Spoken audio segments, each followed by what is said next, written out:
अभी फागुन का मास चल रहा है और अभी फागुन में ऐसा कहा जाता है कि प्रेम स्फुरण होता है, प्रेम का अंकुर फूटता है और ये पूरा माह ही ऐसा है। तो हम पहले प्रेम कविताएं करते हैं। आपको इंटरेस्ट है या लाके दिखा दिया गया है? ऐसा होता है, ऐसी ज्ञाति होती है बच्चों के साथ। अभी तो लाके दिखाया, बाकी कविता है।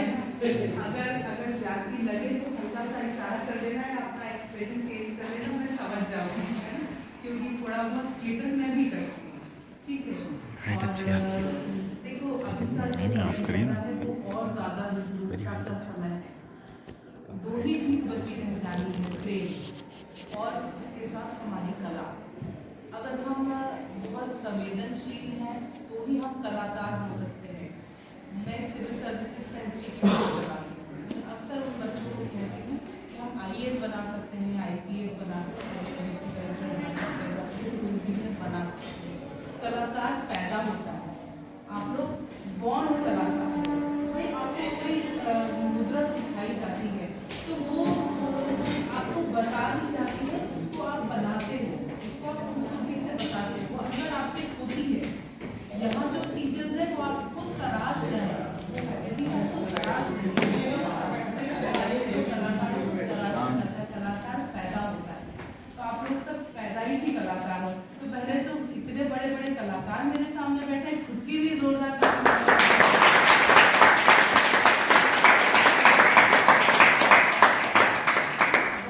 ये कोई बात हुई ना, अपने आप को इंजॉय करना, अपने आप की रिस्पेक्ट करना। तो आप लोग सब कलाकार हो, कलाकार हमेशा से सम्मानीय रहा, तो उनके लिए बहुत ज़्यादा सेंसिटिव होती हूँ, ठीक है? तो एक कविता सुनाती हूँ, उसके बाद मन करता है अपन और कविताओं को सुने।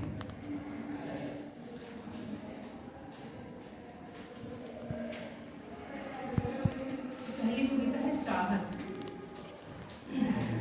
कभी कभी मैं भी बह जाना चाहती हूँ भावनाओं में तुम्हारे साथ, कभी कभी कह देना चाहती हूँ बेबाकी से, कभी कभी यूं ही गले लगा लेना चाहती हूँ।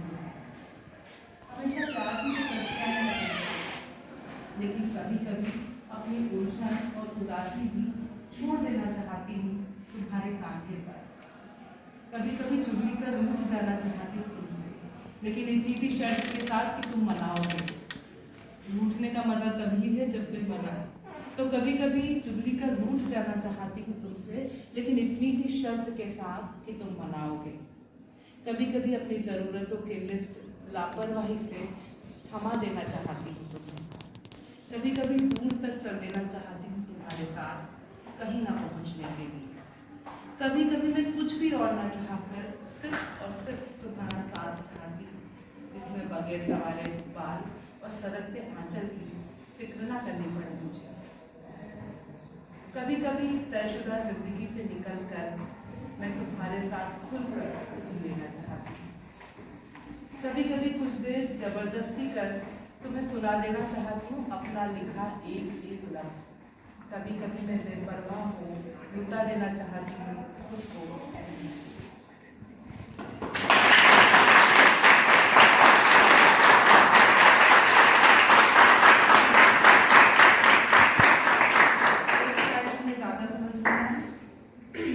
एक दुआ हूँ डार्लिंग, ना तुम हनी हो, ना मैं मेनका उर्वशी और रंभा, ना तुम विश्वामित्र और ना मैं प्रायोजित अप्सरा। छलावा नहीं, हकीकत हूँ मैं, एक सही खूबसूरत हकीकत। हाँ, तुम करोड़पति हो सकते हो, पर उस करोड़ में मैं नहीं। मैं तो बस चंद खूबसूरत अल्फाज, सहृदय, भावुक, संवेदनशील, दिल पर खर्च हो जाने वाली एक दुआ हूँ।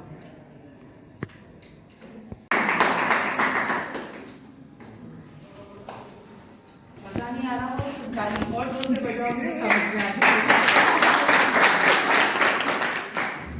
नहीं आ रहा?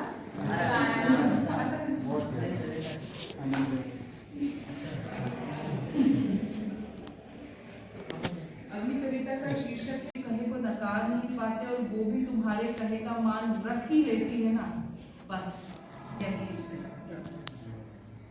जब बहुत सा कुछ कहने के लिए होता है और तुम्हारे होठ सी देते हैं उसके होठों को अपने होठों से, और वो फिर भी तुम्हें कुछ नहीं कहती, बस यही इश्क है।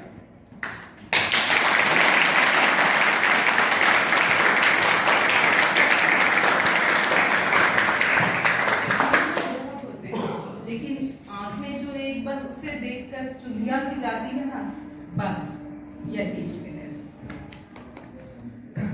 ये जो उसकी कही बातें रमा होती रहती है जहन में तुम्हारे, और वो भी तुम्हें हमेशा याद रख ही लेती है ना, बस यही इश्क है। इतने सारे एतराजों के बाद भी जो आधे अधूरे ही सही तुम साथ साथ खड़े हो ना, बस यही इश्क है। ये जो तुम्हारे लोगों को देखकर वो खुश हो लेती है और तुम भी उससे जुड़े लोगों को बर्दाश्त कर ही लेते हो ना, बस यही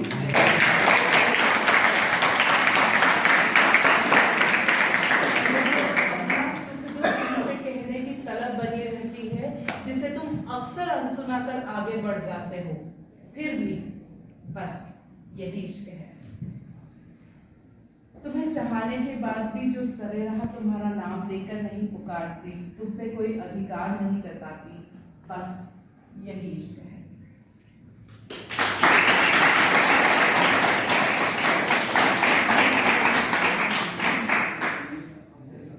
और आगे बढ़े कि रहने दें? एक आध और छुट्टी। अगली कविता का शीर्षक है खालिस इश्क। जब इश्क होता है तो सामने वाले के पूरे पैकेज से होता है, जैसे सिर्फ आंखों से नहीं होता, जिस्म के किसी एक हिस्से से न होकर वो पूरा ही होता है, वैसे ही उसके चाहने वालों से भी इश्क होता चला जाता है। फिर कैसे कह दे कि तुम्हारी किस चीज से है इश्क? तुम समझ लो ना, ये इश्क है, सिर्फ और सिर्फ खालिस इश्क। सब बैठे रहे होंगे, लेकिन कितना कर पा रहे हो, कितना टाइमिंग और उसको कितने मायने से समझ सकते हैं, ये एक उसका प्योर फॉर्म हो सकता है। अक्सर हम इश्क के जैसे कभी कविता में गया है कि तुम्हारे चाहने वालों को भी, भाई मेरे पास कोई ये किताब है, अभी मेरी हो गई आज के बाद, अब इसकी अगर कोई और तारीफ करेगा तो मुझे खुशी होगी कि अच्छा इसका संपादक हिमांशु जी ने करा, वो मेरे परिचित हैं, और ये किताब है और इसकी 4 लोगों ने तारीफ कर रहे हैं। लेकिन जब हम किसी से इश्क करते हैं तो हम ऐसा अधिकार जमाते हैं कि नहीं इसको ना कोई और देखे, ना इससे कोई और बात करे, ना उसकी कोई और तारीफ करे। ऐसा चाहते हैं पर ऐसा नहीं होता, वो इश्क नहीं होता।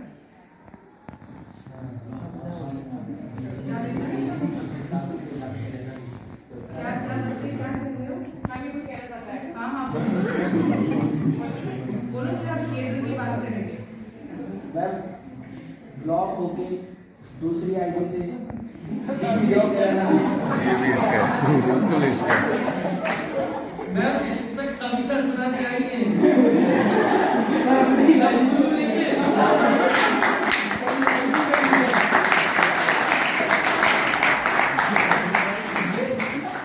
गलत बुद्धि है आखिरी कविता होने के बाद हम थोड़ी सी बात करेंगे और फिर तुम सबको फ्री कर देंगे, ठीक है? कुछ कुछ छूट गया, हर बीतते हुए दिन में, हर बीतते हुए साल में कुछ कुछ छूट गया। इतने सारे चेहरों से मिलते हुए हम भी कुछ कुछ वहीं छूट गए, जहाँ भी गए, जिसको भी देखा, कुछ कुछ वहीं रह गया। किसी पेड़ की गहरी छाया में, किसी फूल की उदासी में, किसी खिले हुए फूल में, जमीन पर लटकती बरगद की जड़ों में, घास पर भी, उसकी धूप में, हर जगह कुछ कुछ छूट सी गई हमें और कुछ कुछ ले आई हमें साथ। जैसे अभी सब कुछ कुछ मैं आप सब में छूट जाऊंगी, कुछ कुछ आप सब मेरे साथ चले जाएंगे।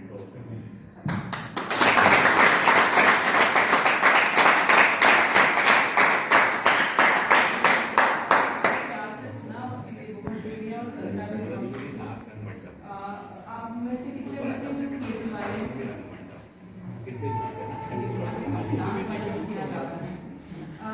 ये जब मेरा करने का मोटिव ये था कि जब हम रंगमंच में आते हैं, आप सबके पास भी अपने अपने कारण होंगे ना रंगमंच करने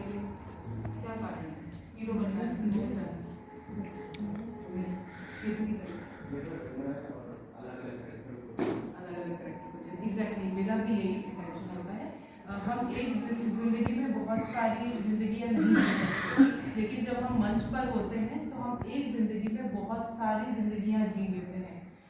बीइंग अ वुमन मैं बात करूं तो मैं कभी महारानी बन जाती हूँ, जब मैं माँ नहीं बनी थी तभी मैं माँ बन जाती थी, मैं जब किसी की पत्नी नहीं थी तो मैं पत्नी हो जाती थी, किसी की प्रेमिका थी या नहीं थी तभी मैं किसी की प्रेमिका हो जाती थी। कोई ऐसा रिबेलियस रोल जब हम करते हैं तो हम वो सब हो जाते हैं जो हम नहीं होते हैं या हम नहीं हो पाते हैं या हम नहीं हो सकते थे। हम आईएएस नहीं हो सके लेकिन हम किसी पात्र में आईएएस बन सकते हैं, कोई बड़ा अफसर बन सकते हैं। तो ये सारी गुंजाइश हमें थिएटर देता है। थिएटर एक कंप्लीट पैकेज है। मैं अपने स्टूडेंट्स को भी कहती हूँ कि अगर आपको लाइफ में कुछ और करना है या कोई ग्रूमिंग क्लास करनी है तो थिएटर कर लिया जाए। बोलना आ जाता है, समझना आ जाता है, वो म्यूज़िक के साथ भी कोऑर्डिनेट करता है, उसको ज़रूरत पड़ती है उतना वो नाच भी लेता है, वो अपने एक्सप्रेशन से बहुत सारी चीज़ें जो वहाँ नहीं है, जो हम प्रॉप्स के माध्यम से भी नहीं बता पाते हैं, उनको भी वो बता लेता है। तो थिएटर अपने आप में एक कंप्लीट पैकेज है। डांस करना हो तो हमें ज़रूरत है कि हमारे पास म्यूजिशियन भी चाहिए, हमें ये भी चाहिए, हमें प्रॉपर कॉस्ट्यूम भी चाहिए, लेकिन थिएटर वाला ये लड़का अपने पैंट शर्ट में भी एक राजा का किरदार अपने अभिनय से सामने वाले को साबित कर सकता है। ये थिएटर के साथ ही ये लग्जरी है। तो मुझे लगता है कि किसी को थिएटर में करियर बनाना हो या ना बनाना हो, पर थिएटर को अगर ज्वाइन कर लें तो वो ग्रूमिंग क्लास की तरह है।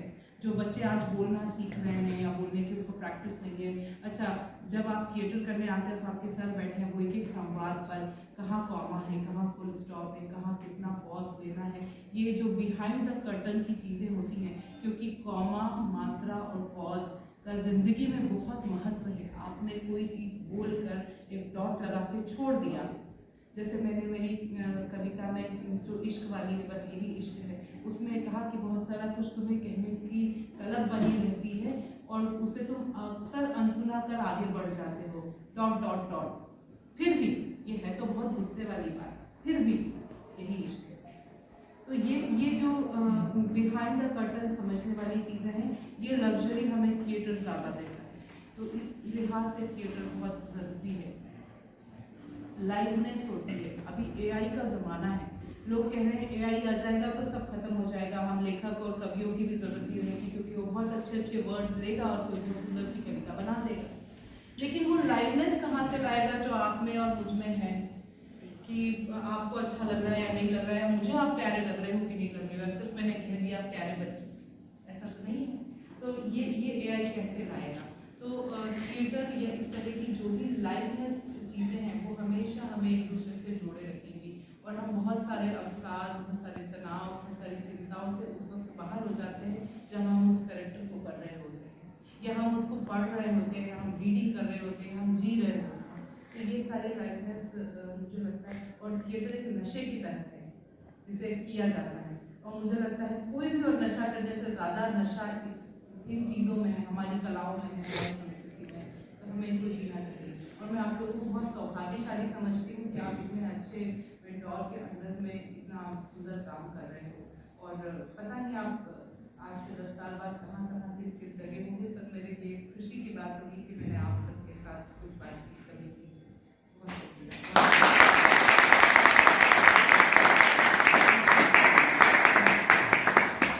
निश्चित रूप से आदमी पंखुड़ी मैम ने बहुत महत्वपूर्ण बातें कही। सबसे पहले तो उनका धन्यवाद, उन्होंने इतनी सुंदर समकालीन और हम सब की, मेरा चलो मैं थोड़ा सा एक बढ़ गई है, आप सबकी जो बिल्कुल जिसको कहें नस है उसके ऊपर कविता पाठ किया और हम सबको बहुत अच्छा लगा। दूसरा, निश्चित रूप से मैंने बड़ी महत्वपूर्ण बात कही है कि थिएटर भले ही कोई व्यक्ति थिएटर ना करे, मतलब उसमें करियर ना बनाए, लेकिन उसके लिए रूबी के लिए बहुत जरूरी है। कई बार मैं सुनता हूँ जैसे एक अप्रोच, जैसे भरतनाट्यम के बच्चे हैं या डांस की कथक के बच्चे हैं या म्यूजिक के बच्चे हैं, वाह आप थिएटर क्यों करो? तो कई बार लगता है कि हम क्यों करें, हमारी थिएटर है, या हम नाटक देखने क्यों जाएं, या हम लोग भी, हमारे बच्चों में भी अवधारणा आती है भरतनाट्यम क्यों देखें या हम कथक क्यों देखें। मैं उनको समझाता हूँ कि बिना कथक और भरतनाट्यम देखे आप आंतरिक मुद्राएं नहीं समझ पाएंगे, आप एक्शनल एक्सप्रेशन नहीं समझ पाएंगे। अगर बिना सुने आप संगीत को, बिना ध्रुपद का प्रोग्राम है, जब बच्चे बाहर घूमने में बोलता हूं अंदर जाओ, कम से कम आप समझो ध्रुपद, ख्याल, ठुमरी में क्या अंतर है, इनकी भाव व्यक्ति में क्या अंतर है। उसी तरह से अगर म्यूजिक वाले थिएटर को समझे तो उनको मालूम चलेगा कि शब्द का क्या अर्थ हमें कैसे देना है। और आपके पास सबसे बढ़िया उदाहरण मराठी रंग संगीत का है। महेश काळे का नाम सुना होगा, राहुल देशपांडे का नाम सुना होगा, श्री राम लागू का नाम सुना होगा, सब गाते हो, सब बहुत बड़े अभिनेता है। तो हम ये विश्वविद्यालय इस मामले में बहुत महत्वपूर्ण है कि हम आपसे कुछ सीखें, कुछ आप हमसे सीखो। अपरोक्ष रूप में ये सीखने सिखाने का बहुत महत्वपूर्ण विषय है, क्योंकि ऐसे कोई भी वर्कशॉप लगेगी तो पैसा खर्च होता है, तो बहुत सारी चीजें होती हैं, लेकिन आप अपरोक्ष रूप में देखें तो कथक वालों से हम कितना कुछ सीख लेते हैं, भरतनाट्यम वालों से कितना कुछ सीखते हैं, म्यूजिक वाले बच्चों से कितना कुछ सीखते हैं, और म्यूजिक वाले, डांस वाले, आप सब हम लोगों से कितना कुछ सीखते हैं। तो ये बहुत इन विषयों को मैम ने रेखांकित किया। आप सब आए उसके लिए बहुत बहुत धन्यवाद। अल्प नोटिस पर आप लोग आ गए उसके लिए शुक्रिया, उसके लिए आपका प्रेम है। और कल सृजन पर्व के अंतर्गत हम एक स्वांग इम्प्रोवाइज नाटक करेंगे, वो भी हासिल करेंगे, उसके लिए आप सब लोग आए।